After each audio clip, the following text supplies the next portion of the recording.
Oke, bismillahirrahmanirrahim. Assalamualaikum warahmatullahi wabarakatuh. Innal hamdalillah wassalatu ala Rasulillah ma ba'd.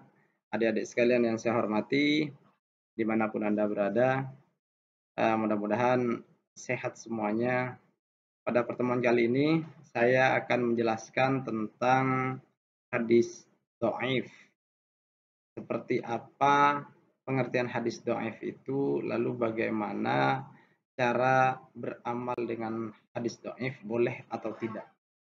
Sebab tidak sedikit saudara kita, teman kita mengatakan hadis dhaif itu tidak boleh.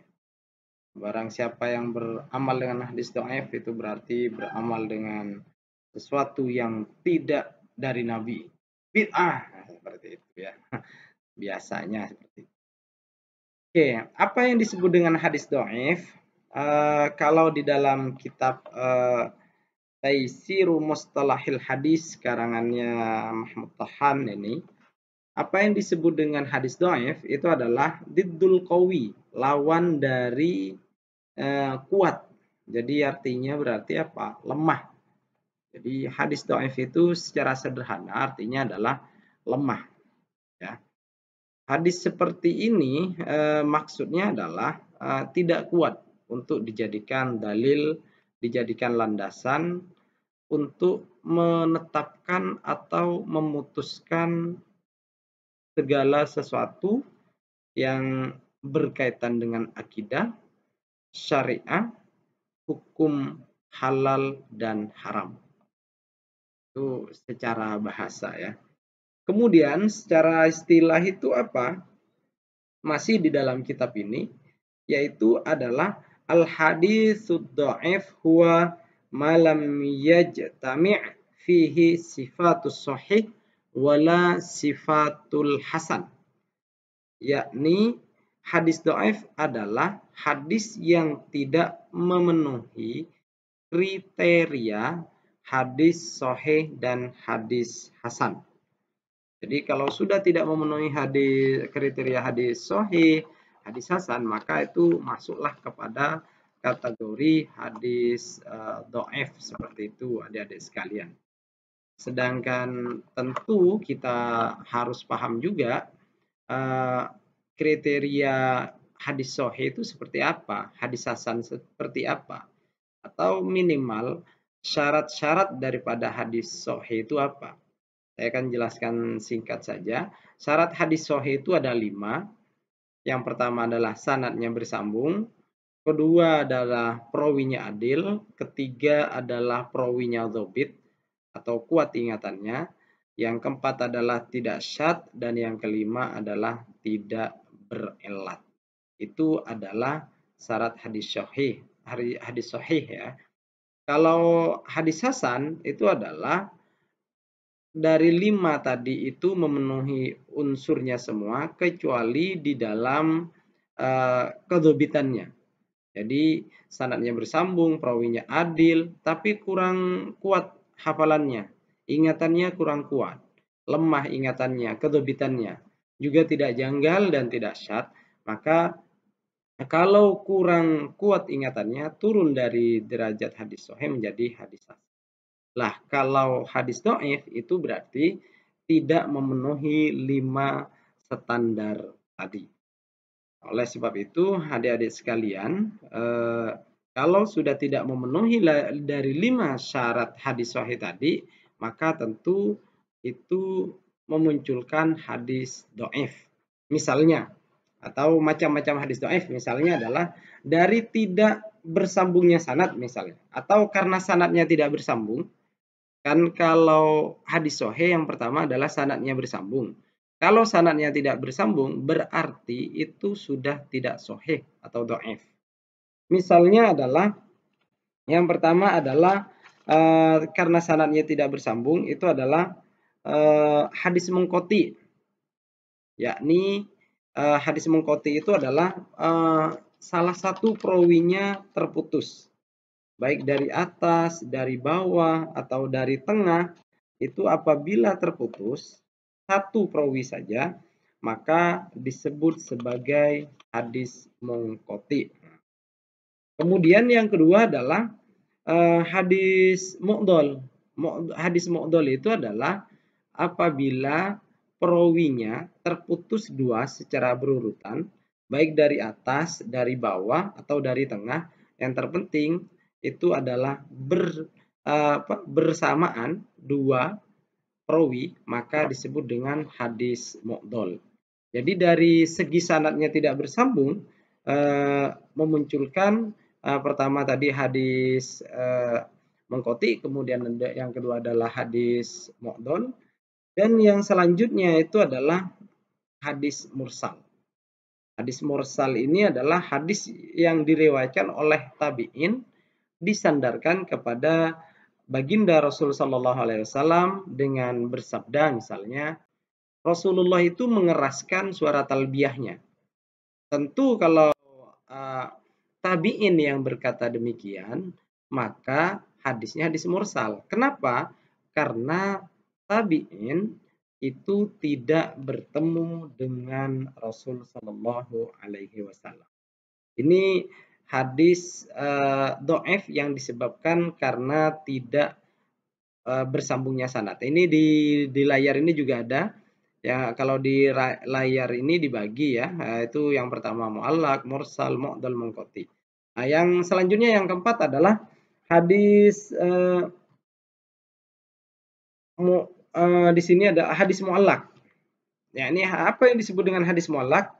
Yaitu hadis yang dibuang permulaan sanadnya. Riwayat yang menyampaikan hadis itu kepada mukhrij atau penulis kitab, baik seorang maupun secara beruntun meskipun sampai akhir sanad. Ini dari atas ini maksudnya begini, dari Imam Bukhari itu adalah seorang mukhrij. Imam Ahmad itu adalah imam mukhrij, selain mukhrij juga perawi, selain perawi juga musnid. Kalau mukhrij itu karena beliau mengumpulkan hadis, mengeluarkan hadis, kemudian ditulis di dalam kitabnya. Kalau rawi itu karena beliau menceritakan hadis. Kemudian kalau musnid itu adalah karena beliau menceritakan hadis, menceritakan hadis ya, sampai kepada Rasulullah SAW atau menyampaikan hadis dan sanadnya itu sampai kepada Rasulullah SAW. Nah, ternyata kalau terpotong dari atas tadi itu, baik satu atau lebih, maka itu disebut dengan hadis mu'allaq. Sedangkan yang kelima itu adalah hadis mudallas. Hadis mudallas itu adalah ini masih kategori hadis do'if disebabkan karena terputusnya sanad. Jadi yang terakhir atau yang nomor 5 itu adalah hadis mudallas, yang artinya tadlis atau mudallas itu adalah menyembunyikan cacat dan atau bercampurnya dengan sesuatu yang gelap, ya, tidak jelas. Maksudnya apa? Maksudnya ialah mengandung kesamaran atau ketertutupan, ya, dalam hadis tersebut, sehingga hadis itu kemudian disebut dengan hadis mudallas. Jadi pada intinya hadis do'if disebabkan, atau di dalam ini ya, di dalam layar ini adalah hadis do'if bisababi saktil fil isnad, itu adalah hadis disebabkan karena terputusnya di dalam sanadnya. Itu adalah ada, kalau di sini ada dua ya, terputusnya secara zahir kemudian secara batin, atau secara khafi, bukan secara batin, mohon maaf, secara khafi, secara samar, jelas dan samar. Tapi kalau di buku lain ini itu hanya langsung dijelaskan ya, sehingga hadis do'if disebabkan karena terputusnya sanad atau tidak bersambungnya sanad, itu memunculkan 5 hadis do'if. Yang pertama adalah mungkoti, yang satu rawi yang terputus, kemudian mu'dhal, 2 rawi yang terputus, kemudian mu'allaq, yaitu terputusnya dari atas, kemudian mursal itu terputusnya dari bawah, Dan yang kelima adalah hadis mudallas atau tadlis. Ini juga nanti ada macam-macamnya ya. Eh, Bagiannya dari hadis mudallas ini ada macam-macamnya. Cuman tidak disebutkan di sini sebab saya akan menjelaskan secara singkat saja seperti itu ya. Yang kemudian selanjutnya adalah dhaif yang disebabkan karena perawinya tidak adil. Ini yang paling bahaya ya. Kalau di sini di layar ini adalah bisababi ta'nin firrawi. Itu sebab karena ada celah cacat di dalam rawinya. Jadi kalau di sini disebabkan karena riwayatnya tidak adil, itu kalau di dalam kitab saya ini, di sini juga ada, di buku ini juga ada, itu terbagi menjadi 4 macam. Kalau di layar ini banyak sekali ya. Ini ada mudarris, maqlub, al-mazid fi muttasilil asanid, al-muttarib, wal musahhib itu asyad itu ya. Kemudian itu nanti juga banyak sebabnya itu karena kadzib, fasak, suka bid'ah atau bodoh dan yang lainnya itu ya. Saya akan menjelaskan di buku yang saya pegang ini bahwasannya karena hadis dhaif disebabkan karena perawinya tidak adil, itu memunculkan 4 hadis. Yang pertama adalah hadis maudhu atau hadis palsu. Ialah hadis yang dibuat al-hadis al-masnu al-mansub ala Nabi sallallahu alaihi wasallam. Itu definisi hadis maudhu, yaitu hadis yang dibuat-buat untuk dinisbatkan kepada Rasul sallallahu alaihi wasallam atau kepada baginda Rasul sallallahu alaihi wasallam. Padahal Rasul sallallahu alaihi wasallam sendiri tidak pernah mengatakannya, melakukannya maupun menetapkannya, tetapi ada orang yang mengatakan bahwasannya ini adalah hadis dari Nabi sallallahu alaihi wasallam. Dari jenis hadis dhaif yang lain, di antara hadis-hadis dhaif yang lain, yang paling buruk itu menurut ulama itu adalah hadis maudhu ini. Bahkan di dalam kitab ini ya, Taisiru Mustalahil Hadis ini, itu ulama berpendapat bahwasannya hadis maudhu itu dibedakan dengan hadis dhaif. Karena kalau hadis dhaif itu masih ada kemungkinan memang benar dari Rasulullah. Tapi kalau hadis maudhu itu sudah pasti, sudah jelas tidak bersumber dari Rasul Shallallahu Alaihi Wasallam. Sehingga kalau sudah hadis maudhu maka harus ditolak dan tidak bisa dibuat beramal seperti itu ya. Apabila hadis tadi benar-benar dinisbatkan kepada baginda Rasul Shallallahu Alaihi Wasallam. Jadi hadis maudhu ini adalah hadis yang paling buruk di antara hadis-hadis dhaif lainnya. Kemudian disebabkan karena perawinya tidak adil, hadis dhaif yang kedua adalah hadis mungkar. Hadis mungkar itu hadis apa? Adalah hadis dalam sanadnya terdapat riwayat yang parah kesalahannya. Banyak kelupaan atau orang tersebut suka fasik ya, berbuat fasik seperti itu. Tapi dia meriwayatkan hadis misalnya. Kemudian hadis itu dinisbatkan kepadanya. Maka jika di dalam salah silsilatul hadisnya itu ternyata ada orang yang fasik tadi, ada yang lemah, sangat lemah dalam hafalannya, maka hadis tersebut dikenal dengan istilah hadis mungkar ya, hadis mungkar. Kemudian yang selanjutnya disebabkan karena perawinya tidak adil tadi adalah hadis matruk. Adalah hadis yang salah oleh seorang periwayat dalam sanadnya atau perawinya itu adalah seorang pendusta. Ya, pendusta. Maka hadis tersebut disebut dengan hadis matruk ya. Hadis matruk Ya karena tadi itu perawinya pendusta itu saja. Kemudian yang terakhir dari 4 hadis dhaif disebabkan karena perawinya tidak adil itu adalah hadis majhul. Hadis majhul ini ialah hadis yang dalam sanadnya terdapat riwayat yang tidak dikenal jati dirinya atau identitasnya, atau tidak dikenal sifat-sifat keadilannya, kedzobitannya itu tidak diketahui. Maka sesuai dengan namanya, maka hadis itu dinamai hadis majhul. Jadi, adik-adik sekalian, dari perawinya tidak adil ini, kan kalau perawinya adil berarti itu masuk salah satu syarat hadis sahih. Kalau sudah tidak adil, maka otomatis sudah hadis dhaif.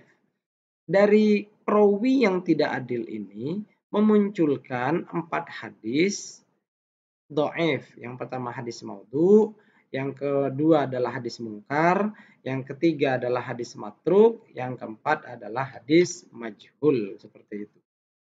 Kemudian yang ketiga adalah dhaif karena riwayatnya tidak dzabit. Ya.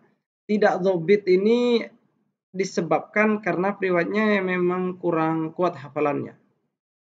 Tidak cerdas seperti itu. Jadi akan memunculkan beberapa hadis. Yang pertama adalah hadis mukhtalid, bercampur.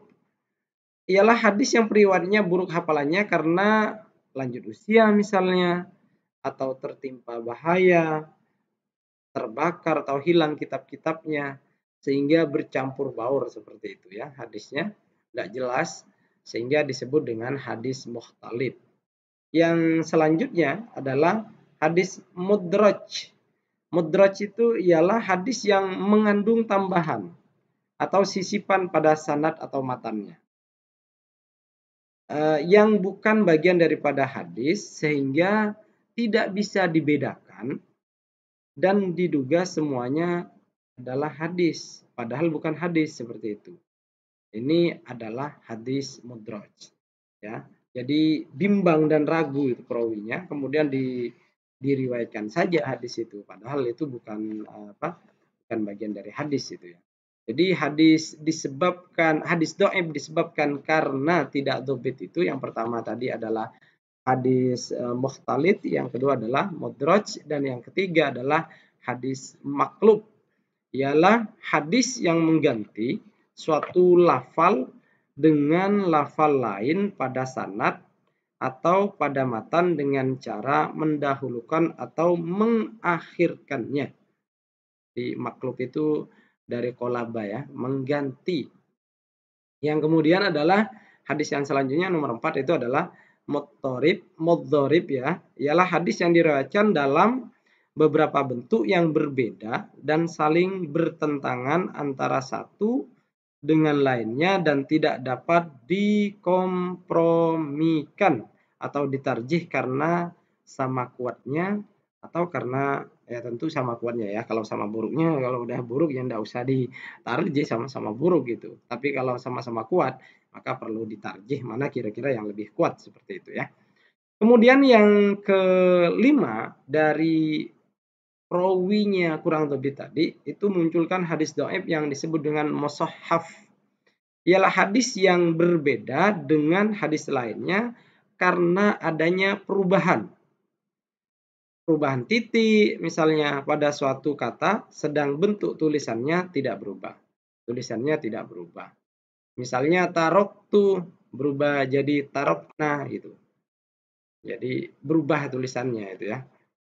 Berbeda dengan misalnya an-nadhafatu, berbeda dengan kok an-nadhafatu ini hadis atau bukan. Hal yang benar itu kan at-tahuru syatrul iman, tapi kita lebih kenal an-nadhafatu minal iman. Itu nanti pembahasannya ya. Jadi yang kemudian yang terakhir itu adalah hadis muharraf. Muharraf itu adalah hadis yang berbeda dengan hadis lainnya karena adanya perubahan harkat. Suatu kata dan bentuk tulisannya tidak berubah. Jadi harkatnya itu dalam suatu kalimat, perubahannya itu adalah pada harkatnya dalam suatu kata, bentuk tulisannya tidak berubah. Nah, ini adalah disebut dengan hadis muharraf ya.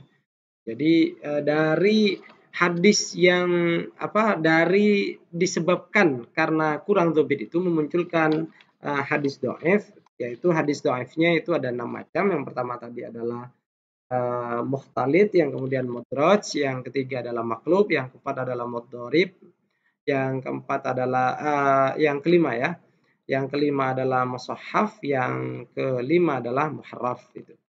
Kemudian yang keempat, macam-macam hadis tadi itu ya, dari awal tadi macam-macam hadis dhaif itu pertama adalah disebabkan karena tidak bersambungnya sanad, yang kedua adalah disebabkan karena perawinya kurang adil, yang ketiga adalah disebabkan karena perawinya kurang dzabit, yang keempat sekarang adalah disebabkan hadis yang disebabkan karena ada syadz, ada rancu, ada janggal.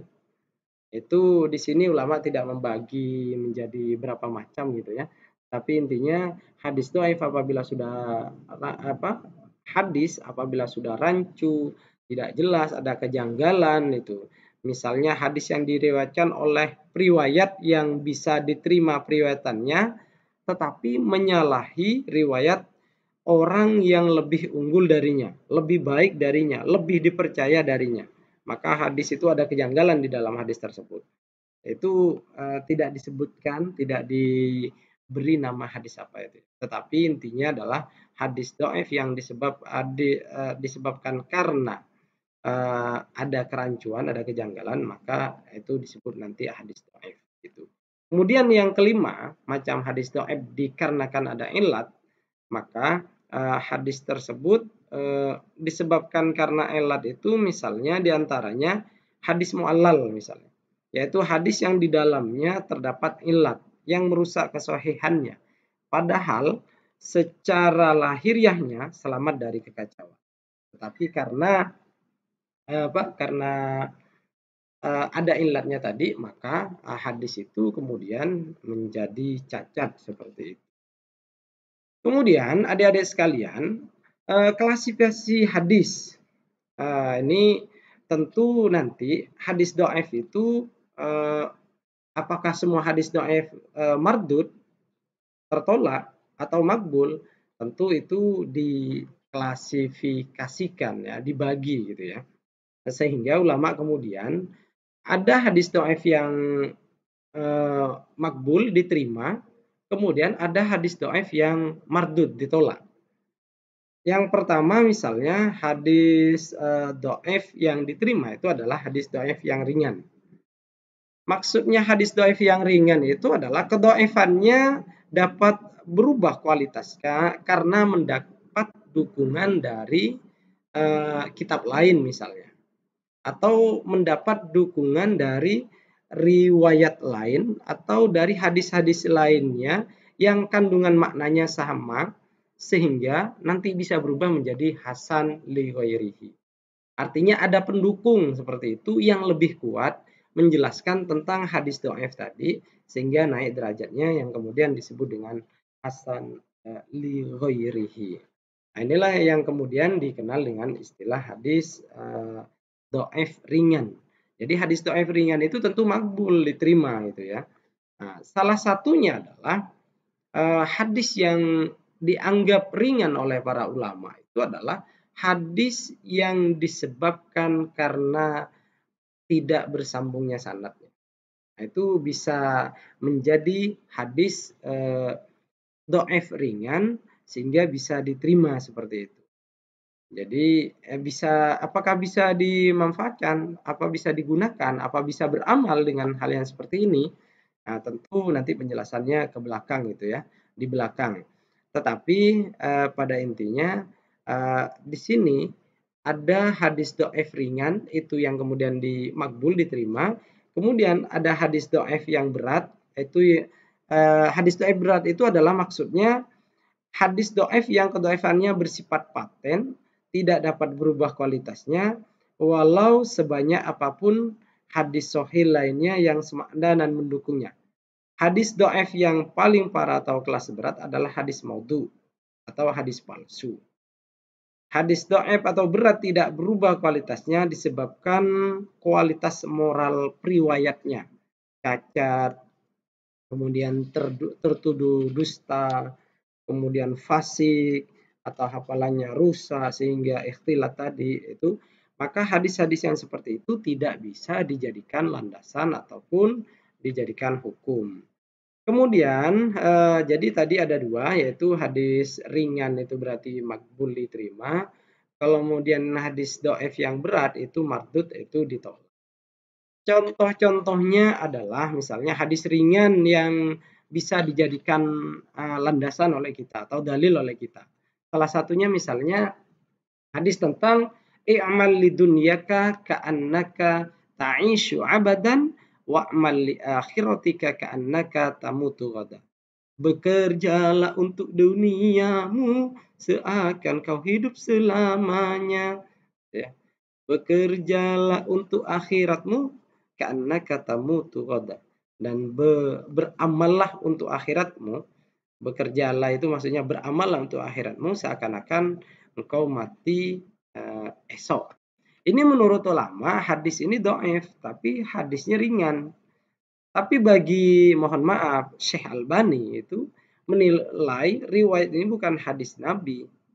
Kata Muhammad Syakir, riwayat tersebut adalah ucapan Ibnu Umar, Ibnu Mubarak. Meriwayatkannya bersumber dari Abdullah ibnu Umar bin As bahwa hadis ini mauquf. Dan ternyata juga mengkoti terputus sanadnya satu perawinya tadi. Ini berarti dhaif Baihaqi meriwayatkannya secara marfu dengan menggunakan lafal yang cukup panjang dan pada akhirnya menyebutkan hadis tadi, bekerjalah sebagaimana orang-orang yang bekerja dan menyangka akan hidup selamanya, dan berhati-hatilah sebagaimana hati-hatinya orang yang menyangka esok ia akan mati. Jadi hadis ini pun kualitasnya dhaif. Sebab terdapat dua periwayatnya, yaitu Maula Umar bin Abdul Aziz dan Abu Soleh adalah majhul. Tetapi lagi-lagi menurut sebagian ulama hadis ini dhaif, tetapi masuk kategori dhaif yang ringan. Kemudian yang selanjutnya adalah doa puasa, ini yang sering jadi perbincangan kalau bulan Ramadan itu ya. Kita yang menggunakan Allahumma lakasumtu wa bika amantu wa ala rizqika aftartu, itu dituduh itu hadis dhaif, tak boleh ini itu. Karena yang sahih itu adalah dhahabat duma wa batallatil uruq wa sabatal ajru insyaallah katanya. Itu yang sahih. Betul, itu adalah hadis yang sahih. Sedangkan yang tadi itu misalnya tentang ini diriwayatkan oleh Mu'ad bin Zuhra ya. Hadis ini yang tentang ini ya. Anna Nabi sallallahu alaihi wasallam kana idza aftara qala Allahumma lakasumtu ala rizqika aftartu. Ini di hadis ini yang dituduh dhaif itu memang dhaif ini hadisnya karena diriwayatkan oleh Mu'ad bin Zuhra itu ya. Al-Albani, lagi-lagi Imam Albani ini Syekh Albani menilai hadis ini sebagai dhaif. Hadis ini memang dhaif, yaitu dhaifnya ringan. Sebabnya apa? Karena sanadnya terputus. Ia disebut hadis mursal. Hadis mursal adalah hadis yang disandarkan kepada baginda Rasulullah SAW oleh tabi'in. Kalau dari segi sumbernya, hadis ini disebut hadis maqtu. Ya. Kenapa? Karena disampaikan oleh tabi'in, kemudian dinisbatkan kepada Rasul Shallallahu Alaihi Wasallam. Kemudian ini ya diriwayatkan oleh tabiin, padahal ia tidak pernah bertemu dengan Rasul. Apakah hadis mursal? Hadis mursal ya. Apakah hadis mursal boleh dipakai? Nah, ini menurut jawabannya Imam Abu Hanifah dan Imam Malik, hadis mursal berasal dari orang yang sikoh. Jika hadis mursal berasal dari orang sikoh atau sumbernya dari orang siko adalah termasuk sahih dan dapat dijadikan dalil. Adik-adik sekalian, tadi itu adalah bagian daripada contoh-contoh hadis yang ringan yang boleh dia.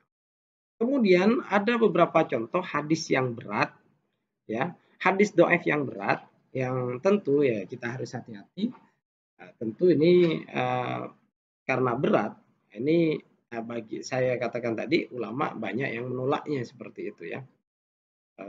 Misalnya contohnya itu adalah utlubul ilma walau bisin. Carilah ilmu ke negeri Cina. Ini masyhur di kita ya. Hadis ini masyhur. Hadis ini diriwayatkan oleh beberapa periwayat, di antaranya adalah Ibnu Adi yang hidup sekitar 356 Hijriah atau wafatnya sekitar itu ya. Dalam bukunya Al-Kamil fi Du'afa Rijal, Abu Naim ya. Ini adalah Abu Naim yang hidup pada tahun 450 Hijriah. Dalam bukunya Akhbar Asbihan Al-Asabihan ya. Kemudian Khatib Al-Baghdadi dan imam-imam yang lainnya. Ini ada di dalam kitab-kitab tadi itu. Dilihat dari sumber sanadnya, hadis ini melalui Al-Hasan Ibnu Atiyah dari Abu Atikah Tarif Ibnu Sulaiman dari Anas Ibnu Malik. Kualitas hadis ini dinilai oleh para ulama sebagai hadis dhaif.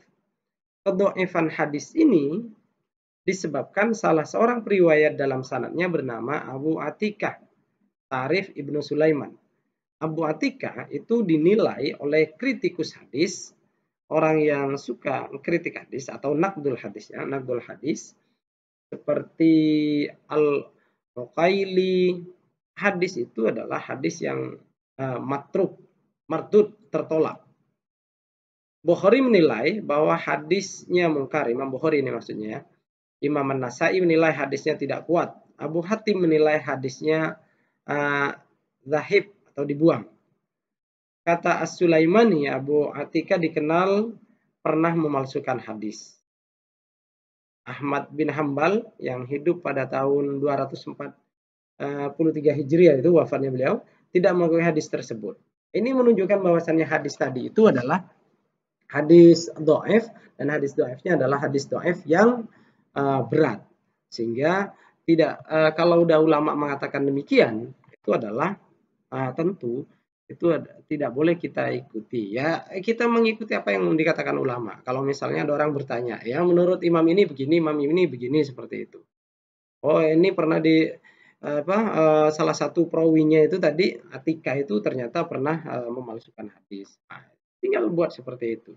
Kalau misalnya dijadikan motivasi karena negara Cina sekarang misalnya maju misalnya, apakah boleh?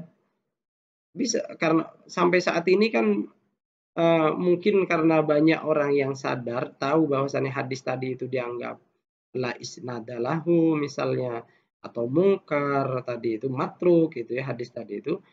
Karena hadis tadi dianggap seperti itu tentang hadis utlubul ilma walau bisin tadi, maka orang Indonesia banyak yang tidak belajar ke sana. Karena orang Indonesia tak mau belajar ke sana, akhirnya orang Cina lah yang datang ke Indonesia untuk belajar. Ini canda ya, gurau. Kalau misalnya hadis tadi itu dijadikan sebuah makalah, kata bijak misalnya, karena kemajuan Cina pada saat ini, tidak menyebutnya sebagai hadis, maka itu ya itu boleh-boleh saja ya. Ulama banyak dengan makalah-makalahnya bagus, tapi itu tidak disebut sebagai hadis. Kemudian hadis dhaif yang berat yang selanjutnya itu adalah tentang ini yang banyak berbicara tentang Ramadan. Misalnya, naumus sha'imi ibadatun wa sumtuhu tasbihun wa amaluhu mudha'afun wa du'a'uhu mustajabun wa dhanbuhu maghfurun.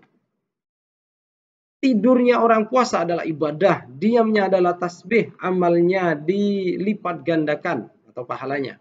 Doanya dikabulkan dan dosanya maghfurun, diampuni.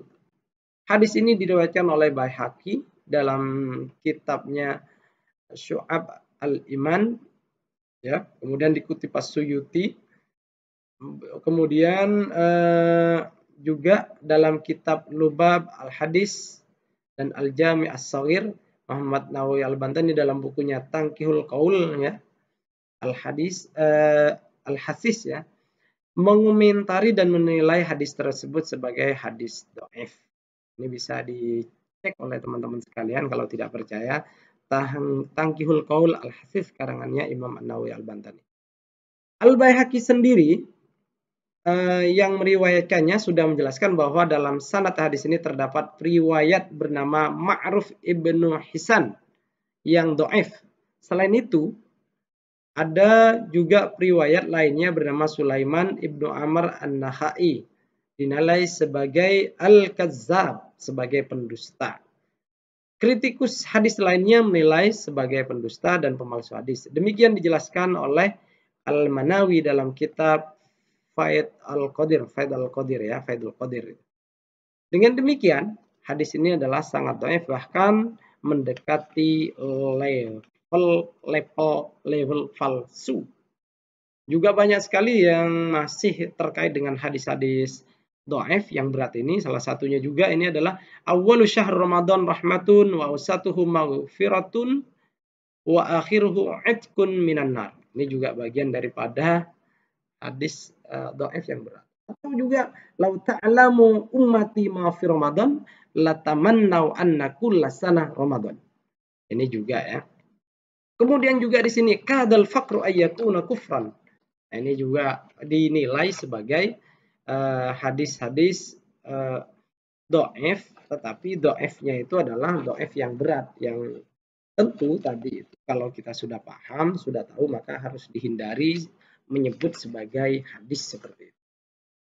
Adik-adik sekalian, yang terakhir yang ingin saya jelaskan, lalu bagaimana dengan hukum beramal dengan hadis dhaif?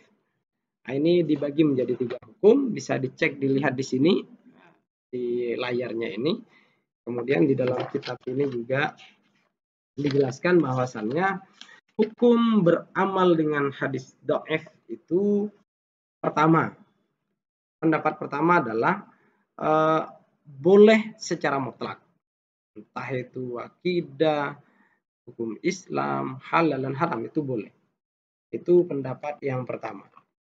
Jadi kita tinggal mau mengambil yang mana nantinya ya. Jadi yang pertama menjelaskan demikian. Kemudian yang pendapat yang kedua adalah tidak boleh. Kalau yang pertama tadi itu yang pertama ya, saya jelaskan, tegaskan lagi. Yang pertama tidak boleh secara mutlak.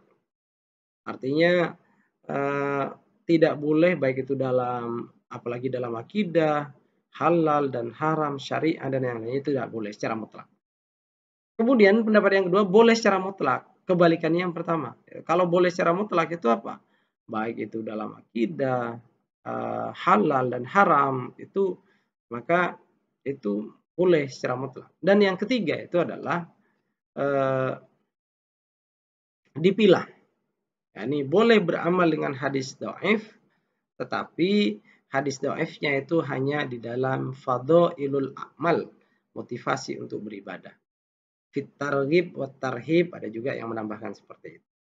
Sehingga kalau kita mau mengambil pendapat ya silahkan, misalnya yang pertama menolak secara penuh misalnya, atau mengambil secara penuh, tinggal ngambil pendapat yang mana, atau pendapat yang ketiga fadhailul a'mal, keutamaan-keutamaan dalam beribadah yang dibolehkan itu, ya silahkan saja, sebab nanti akan ada pertanggungjawabannya seperti itu ya. Sehingga silahkan saja misalnya kalau mau mengambil hadis dhaif dijadikan sebagai acuan untuk beribadah. Jadi teman-teman adik-adik sekalian, hadis dhaif itu tentu berbeda dengan perkataan ulama, dengan maqalah atau dengan hadis palsu. Sebab hadis dhaif itu masih ada kemungkinan dia bersumber dari Rasul. Ia bersumber dari Rasul. Makanya kalau Imam Ibnu Qayyim itu masih lebih mengambil hadis dhaif daripada perkataan ulama. Karena kalau hadis dhaif itu sudah jelas ada kemungkinan bersambung atau memang bersumber dari Rasul, tapi kalau perkataan ulama, maqalah ulama itu jelas tidak dari Rasul SAW. Mungkin adik-adik sekalian, mungkin ini saja dari saya. Mohon maaf kalau ada salah kata, salah ucap. Saya akhiri. Wallahul muwaffiq ila aqwamit thoriq. Wassalamualaikum warahmatullahi wabarakatuh.